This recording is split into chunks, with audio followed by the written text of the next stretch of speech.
زکوٰۃ کی ادائیگی کا طریقہ کیا ہے، کس جذبے سے، کس طریقے سے بندہ زکوٰۃ دے۔ زکوٰۃ کے چند اصول، چند ضوابط اور اس کے طریقہ کار کو بھی اللہ تعالیٰ نے قرآن مجید کا حصہ بنایا ہے۔ پہلا اصول جو زکوٰۃ کی ادائیگی کا اللہ نے قرآن مجید میں جو ذکر فرمایا، الذین ينفقون اموالهم فی سبیل اللہ ثم لا يتبعون ما انفقوا منا ولا اذى لهم اجرهم عند ربهم ولا خوف علیہم ولا هم يحزنون۔ وہ لوگ جو اپنے مالوں کو اللہ کے راستے میں خرچ کرتے ہیں، خرچ کرنے کے بعد، دینے کے بعد کسی کو دے کر احسان نہیں جتلاتے، یا دینے کے بعد تکلیف دینے والے جملے نہیں بولتے، لہم اجرہم عند ربی، ایسے لوگوں کے لیے اللہ کے یہاں اجر ہے۔ جس بندے کی خیرات، جس بندے کی زکوٰۃ دو چیزوں سے پاک ہو، من اور عزا، احسان جتلانا کہ میں ہی تم کو دیتا ہوں، میری ہی وجہ سے آج تم اس قابل بنے ہو، میں نے ہی تمہاری بیٹی کی شادی کی، میں نے تمہاری خوشحالی کے لیے میں نے یہ کیا، دینے کے بعد اس پر احسان جتلا، آج تم جو کچھ بھی ہو میری وجہ سے ہو۔ اس طرح کسی بندے کی مدد کر کے اس پر احسان۔ پہلی بات تو ہم زکوٰۃ جو دیتے ہیں وہ احسان نہیں جتلاتے۔ حضرات صحابہ کرام اپنے مالوں کی زکوٰۃ لے کر نکلتے تھے، اور جو بندہ ان کے زکوٰۃ کے مال کو لے لیتا، قبول کر لیتا، حضرات صحابہ کرام اسے اپنا محسن سمجھتے تھے اور احسان مند نگاہ سے اسے دیکھتے تھے، گویا زبان حال سے یہ کہتے تھے کہ میرے بھائی، میرے زکوٰۃ کے مال کو تو نے قبول کر کے مجھ پر احسان کیا ہے، زکوٰۃ کا مال دے کر میں نے تجھ پر نہیں، زکوٰۃ کا مال لے کر تو نے مجھ پر احسان کیا ہے، تیری وجہ سے میرا ایک فرض ادا ہوا ہے، تیری وجہ سے میرے مال کی حفاظت ہوئی ہے، تو نہ لیتا تو یہ فرض کا یہ بوجھ میرے سر پہ باقی ہو جاتا اور اللہ کے یہاں میں پکڑا جاتا، تیری وجہ سے میرا ایک فرض ادا ہوا ہے۔ حضرات صحابہ کرام اسے احسان مند نگاہوں سے دیکھتے تھے، اس کا شکر ادا کرتے تھے۔ تو زکوٰۃ دے کر احسان نہیں جتلانا، زکوٰۃ دے کر نہیں بلکہ زکوٰۃ لینے والا لے کر ہم پر احسان کرتا ہے۔ دوسری چیز ولا اذا، تکلیف دینے والے جملے، یہ کیا پریشانی ہے، ہمیشہ تمہاری مدد کرنی پڑتی ہے، ہمیشہ ہر سال میرے پاس آ جاتے ہو، ہر سال تم میرے اوپر بوجھ بن جاتے ہو، کتنے سال سے میں تم کو دے رہا ہوں۔ کسی بندے کی آپ مدد بھی کر رہے ہیں اور اسے تکلیف دینے والے جملے آپ بول رہے ہیں تو آپ کی زکوٰۃ غارت ہو جائے گی۔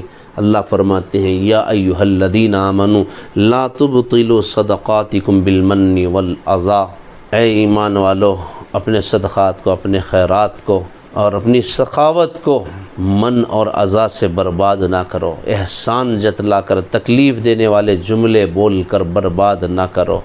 اللہ ایسے لوگوں کی نیکی کو انہی کے منہ پہ مار دیتا ہے، اور بہت ممکن ہے کسی کی دل آزاری کر کے آپ جب اس بندے کی مدد کریں گے تو اس کے دل سے نکلنے والی آہیں کہیں آپ کو کنگال اور فقیر نہ بنا دے، کہیں ہماری خوشحالی کو وہ جلا کر راکھ نہ کر دے، کہیں اس کے دل سے نکلنے والی آہ ہم پر کوئی مصیبت اور آفت نہ لائے۔ جس بندے کو آپ دے رہے ہیں آپ اس کی قدر کریں، عزت اور احترام کے ساتھ اسے ادا کریں، کبھی اسے پریشان نہ کرنا، اس پر احسان نہ جتلانا۔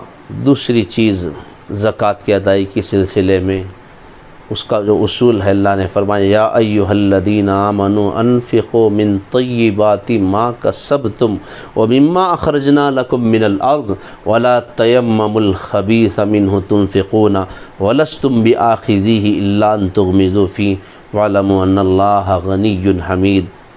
اللہ نے یہ اہم ترین اصول بیان فرمایا، اے ایمان والو جب تم کسی غریب کی مدد کرو، کسی پر خرچ کرو، کسی کو کوئی چیز دو تو یاد رکھو اچھا اور عمدہ مال اس کو دیا کرو، گھٹیا گرا پڑا مال، ریجیکٹ مال، جو اناج کھایا نہیں جا سکتا، جو کپڑا پہنا نہیں جا سکتا، یا جس چیز کو لے کر غریب کے دل کو تکلیف پہنچے کہ اس بندے نے یہ چیز مجھے کیوں دی، کاش یہ مجھے نہ دیتا۔ کسی بندے کی دل آزاری ہو، اسے اپنی کمتری کا احساس ہو، اسے اپنی توہین اور تحقیر محسوس ہونے لگے، ایسا مال نہ دو۔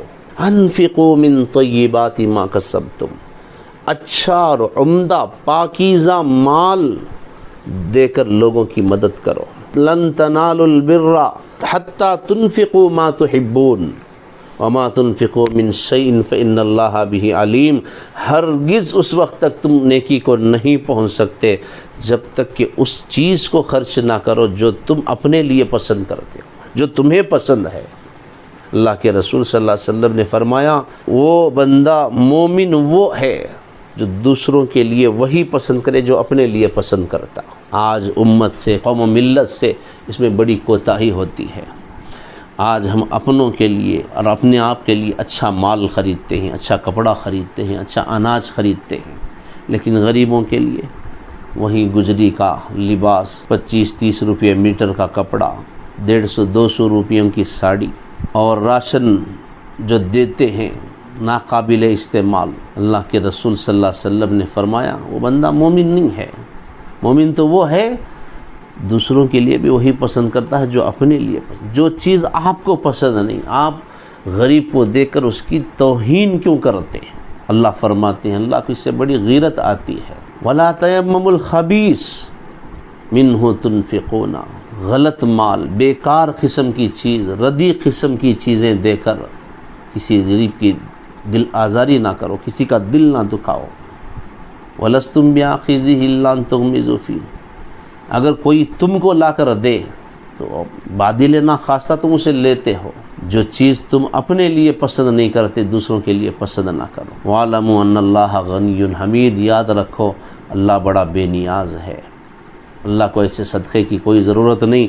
بہت ممکن ہے، اللہ کا یہ قانون ہے، وَتِلْكَ الْأَيَّامُ نُدَاوِلُهَا بَيْنَ النَّاسِ، دن عدلتے بدلتے رہتے ہیں، آج کا امیر کل کا فقیر، کل کا فقیر آج کا امیر بن جاتا ہے، اور یہ لوگوں کے اعمال پر، ان کے حالات پر اس کا انحصار ہوتا ہے۔ کہیں اللہ کو غیرت آ کر، کہیں ناراض ہو کر اس بندے کو کہیں آئندہ سال خود اسے زکوٰۃ لینے کا محتاج نہ بنا دے۔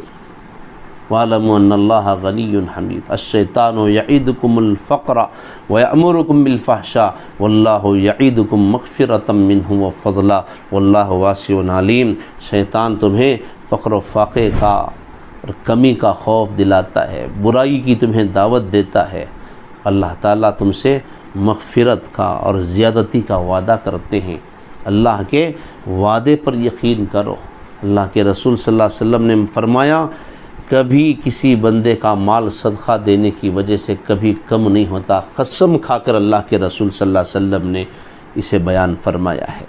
تو یہ دو اصول ہیں زکوٰۃ کی، خیرات کی ادائیگی میں، کہ آپ دینے والے کو دینے کے بعد احسان نہ جتلائیں، تکلیف دینے والے جملے اسے نہ بولیں، اور دوسری چیز عمدہ اور اچھا مال اللہ کے راستے میں خرچ کیا کریں۔ اب آئیے اس بندے کے تعلق سے ہم قرآن سے جاننے کی کوشش کریں جو بندہ باوجود صاحب نصاب ہونے کے، صاحب حیثیت ہونے کے، اس کے اوپر زکوٰۃ کے فرض ہونے کے، پھر بھی زکوٰۃ نہیں دیتا۔ ایسے لوگوں کے بارے میں قرآن کیا کہتا ہے، حدیث کیا کہتی ہے، اللہ اس کے رسول کا کیا فرمان ہے؟ کئی آیتیں ہیں۔ وَلَا يَحْسَبَنَّ الَّذِينَ يَبْخَلُونَ بِمَا آتَاهُمُ اللَّهُ مِنْ فَضْلِهِ هُوَ خَيْرًا لَهُمْ بَلْ هُوَ شَرٌّ لَهُمْ سَيُطَوَّقُونَ مَا بَخِلُوا بِهِ يَوْمَ الْقِيَامَةِ وَالَّذِينَ يَكْنِزُونَ الذَّهَبَ وَالْفِضَّةَ وَلَا يُنْفِقُونَهَا فِي سَبِيلِ اللَّهِ فَبَشِّرْهُم بِعَذَابٍ أَلِيمٍ۔ اللہ تعالیٰ فرماتے ہیں وہ لوگ جن کو اللہ نے مال دیا اور اپنے مالوں کو وہ جمع کر کے رکھتے ہیں، خزانہ بنا کر رکھتے ہیں، تجوریوں میں بند کر کے رکھتے ہیں اور بینک بیلنس بنا کر اسے رکھتے ہیں، کسی غریب کی مدد نہیں کرتے، کسی حاجت مند کی حاجت کو پورا نہیں کرتے، ولا ينفقونها فی سبیل اللہ کے راستے میں خرچ نہیں کرتے۔ اے میرے حبیب صلی اللہ علیہ وسلم فبشرہم بعذاب علیم، ان لوگوں کو دردناک عذاب کی خوشخبری سنا دیجئے۔ یوم یحمى علیہا فی نار جہنم، اللہ تعالیٰ ان کے جمع کیے ہوئے مال کو قیامت کے دن جہنم کی آگ میں تپائیں گے، اور اس تپی ہوئی اس چیز کو اللہ تعالیٰ کیا کریں گے؟ فَتُكْوَى بِهَا جِبَاهُهُمْ وَجُنُوبُهُمْ وَظُهُورُهُمْ هَذَا مَا كَنَزْتُمْ لِأَنفُسِكُمْ فَذُوقُوا مَا كُنْتُمْ تَكْنِزُونَ۔ اللہ تعالیٰ اس تپے ہوئے مال سے اللہ تعالیٰ اس کی پیشانی کو داغ دیں گے، اور اس کے پہلو کو اللہ تعالیٰ داغیں گے، اس کی پیٹھ پر اللہ تعالیٰ داغیں گے۔ اللہ فرمائیں گے، اللہ کے فرشتے کہیں گے والذین یکنزون الذهب والفضة ولا ينفقونها فی سبیل اللہ فبشرهم بعذاب علیم یوم یحمى علیہا فی نار جہنم فتکوی بها جباہهم وجنوبهم وظہورهم ھذا ما کنزتم لانفسکم، یہ تمہارا جمع کیا ہوا مال ہے، یہ تمہارا خزانہ ہے جو تم غریبوں سے بچا کر چھپا کر جوڑ کر رکھتے تھے۔ فذوقوا ما کنتم تکنزون، چکھو آج اس کا مزہ، اپنے اس خزانے کا مزہ آج چکھو۔ اللہ تعالیٰ جہنم کی آگ میں اس مال کو تپا کر اسے داغ دیں گے، اور اللہ کے رسول صلی اللہ علیہ وسلم نے ارشاد فرمایا، قیامت کے دن گنجا سانپ بنا کر اس مال کو اس بندے کے گلے میں ڈالیں گے جو زکوٰۃ کو روک لیتا ہے، اور وہ سانپ اس بندے کو ڈسے گا اور کہے گا انا مالک و انا کنزک، لے یہ میں تیرا مال ہوں، تیرا خزانہ ہوں جسے تو غریبوں سے روک کر جوڑ کر رکھا کرتا تھا۔ زکوٰۃ ادا نہ کرنا یہ بہت بڑا وبال ہے، اللہ تعالیٰ اس مال پر آفت اور مصیبت لاتے ہیں جس مال کی زکوٰۃ نہیں ادا کی جاتی، اور زکوٰۃ کو ادا نہ کرنا اللہ کے حکم کی مخالفت کے ساتھ ساتھ، حقوق اللہ کی حق تلفی کے ساتھ ساتھ حقوق العباد کی حق تلفی ہے۔ اللہ کا یہ اصول ہے، قانون ہے کہ اللہ تعالیٰ اپنے حق کو تو معاف کر سکتے ہیں، اللہ کی ذات سے امید ہے اللہ غفور الرحیم ہے، نماز روزے کی کمی پیشی کو اللہ معاف کر سکتے ہیں، وہ اس لیے کہ وہ اللہ کا حق ہے، لیکن زکوٰۃ کی حق تلفی کو، بندوں کی حق تلفی کو، حقوق العباد کی کمی پیشی کو اللہ تعالیٰ کبھی معاف نہیں فرماتے۔ یہ چند باتیں تھیں زکوٰۃ کے تعلق سے، زکوٰۃ کی فرضیت اور زکوٰۃ کی حکمت اور مصلحت، اور زکوٰۃ ادا کرنے کے اصول و ضوابط، اس کے شرائط، اور زکوٰۃ ادا نہ کرنے کا وبال۔ یہ چند باتیں میں نے قرآن اور حدیث کی روشنی میں آپ کی خدمت میں گوش و گزار کی ہیں۔ امید ہے کہ آپ حضرات اسے یاد رکھیں گے، اس پر عمل کرنے کی کوشش کریں گے۔ اللہ تعالیٰ سب سے پہلے کہنے والے کو، بعد میں سننے والوں کو، پوری امت مسلمہ کو اس پر عمل کرنے کی طاقت و توفیق عطا فرمائے۔ امت کے مالداروں کو، صاحب حیثیت افراد کو غریبوں کا حق سمجھنے، غریبوں کی مدد کرنے اور ان کا تعاون کرنے اور ان کی ضروریات کا احساس اپنے اندر پیدا کرنے کی اللہ تعالیٰ توفیق بخشے۔ وآخر دعوانا الحمد للہ رب العالمین۔